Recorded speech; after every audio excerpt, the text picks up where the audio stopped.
एते जोर से लागल ये केने बैसू घर बैसे छी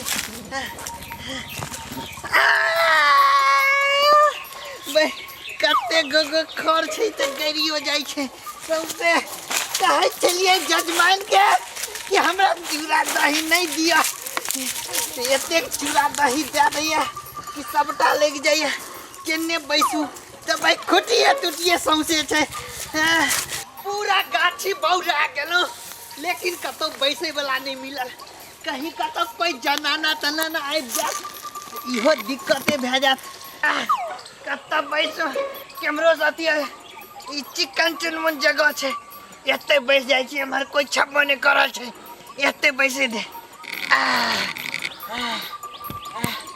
कोई तो नहीं है कोई नहीं है बैसे दे बाप रे बा एते जोर से लागल छला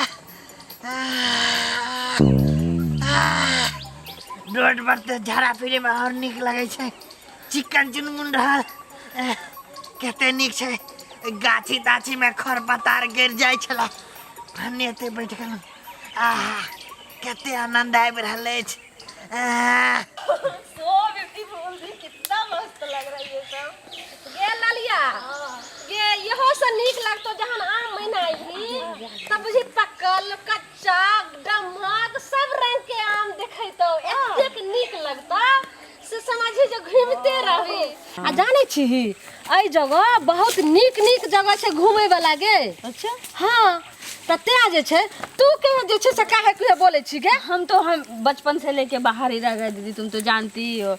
तो हमको बोलना नहीं आता, लेकिन हमको मेरा दिल करता है कि हम मीठा मीठा भाषा ये मतलब मैथिली बोले।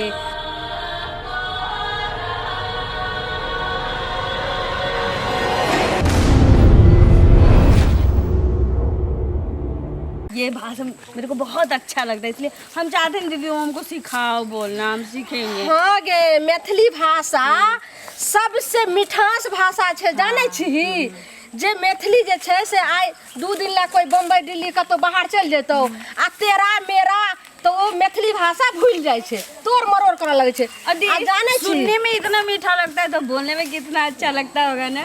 जाने छी लालिया, हाँ गे लालिया आई हमहू सब जे छै बहुत दिल्ली बम्बई घुमलिए, हम सब कहाँ तेरा मेरा करे लगलिए। हम सब जे छिए अपना माइट पाइन के मैथिली वह मैथिलीए भाषा बोले छे गे लालिया। तो तुम लोग जाती हो घूमने तो घूम करके जल्दी आ जाती हो ना, इसलिए यहाँ का भी वहाँ का भी सब कुछ जानकारी होता होगा। लेकिन हम लोग का क्या है कि कभी कभी आते हैं गाँव, तो जानती ही हो, कभी कभी गाँव आते हैं कभी नहीं भी आते हैं, हमेशा उधर ही रहना सहना होता है, तो इसलिए ज़्यादा जानकारी उधर का इधर का नहीं है। लेकिन फिर भी जब भी आते हैं तो मेरे को बहुत अच्छा लगता है। गे लालिया गे हमहू जे छै से बम्बई से जे छै 6 महीना पर अलिए हन आ तैयो देखै छी अपने भाषा मैथिली बोलै छी।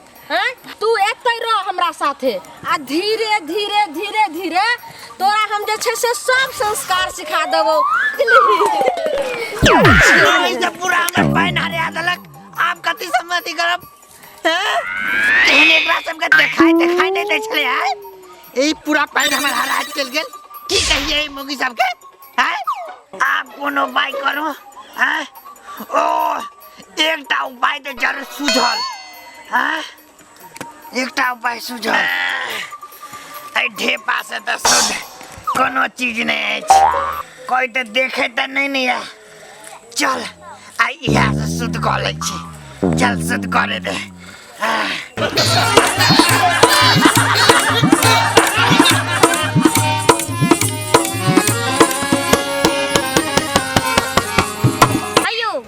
जाय कत छी ओहो बिना चैनल के सब्सक्राइब केने नव नव मैथिली कॉमेडी वीडियो देखो के लेल अखने एम फिल्म प्रोडक्शन के सब्सक्राइब करू, ताकि कोनो भी नया वीडियो सबसे पहले अहाँ तक पहुँच सके।